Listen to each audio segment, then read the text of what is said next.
तीन व्याहृतियाँ भू भुवः स्वः। गायत्री में ओंकार के पश्चात भू भुवः स्वः ये तीन व्याहृतियाँ आती हैं। इन तीनों व्याहृतियों का त्रिक अनेकार्थ बोधक है।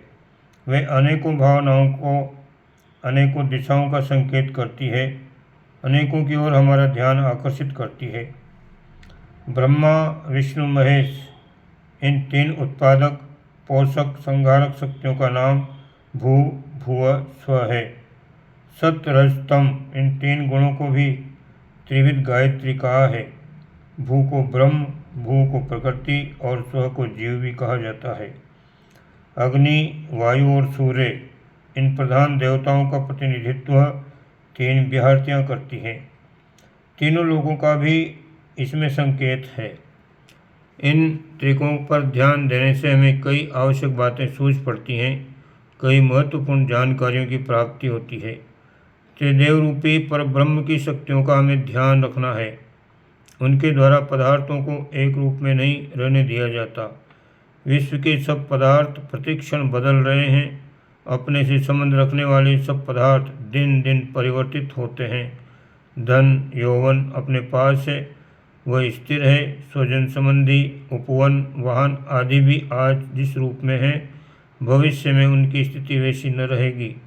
चरम परिवर्तन का नाम मृत्यु है।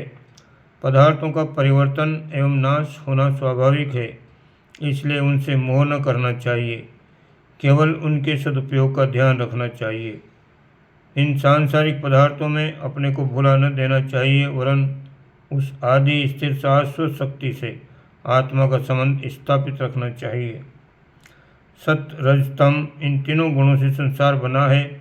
इन तीन स्वभावों के प्राणी और पदार्थ इस विश्व में रहते हैं। उनमें से हमारे लिए बहुत से उपयोगी और बहुत से अनुपयोगी होते हैं, बहुत लाभदायक और बहुत हानिकारक सिद्ध होते हैं। उनमें से हमें अनुपयोगिता से बचना और उपयोगिता को अपनाना है। क्रम से नीचे से ऊपर की ओर चलना है। तम से रज और रज से सत्य की ओर कदम बढ़ाना है। ब्रह्म, प्रकृति और जीव के आपसी संबंधों को समझाते हुए अपना दृष्टिकोण और कार्यक्रम निर्धारित करना चाहिए। ईश्वर का अंश जीव प्रकृति के उपवन में सैर करके अपना मनोरंजन करने के लिए आता है।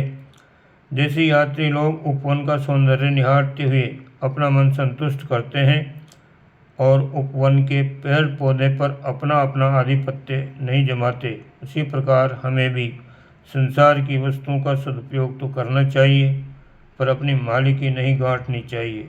अन्यथा उपवन का सौंदर्य देखने का लाभ तो दूर रहा, उन वृक्षों को काटकर कोयला बनाने और फिर उन्हें बेचकर तिजोरी भरने की चिंताएं मस्तिष्क को घेर लेंगी। आज अधिकांश व्यक्ति इस सुदुर्लभ मानव शरीर को पाकर भी, स्वर्गादपि गरीयसी भूमाता की गोद में खेलने का सौभाग्य पाकर भी नार की अग्नि में झुलसते हुए दिखाई पड़ते हैं। इस भूल का मूल कारण वो दृष्टिकोण है जिसके अनुसार मनुष्य सृष्टि सौंदर्य देखकर आनंद लाभ करने की अपेक्षा स्वार्थपूर्ण हाय हाय में फंसा हुआ है।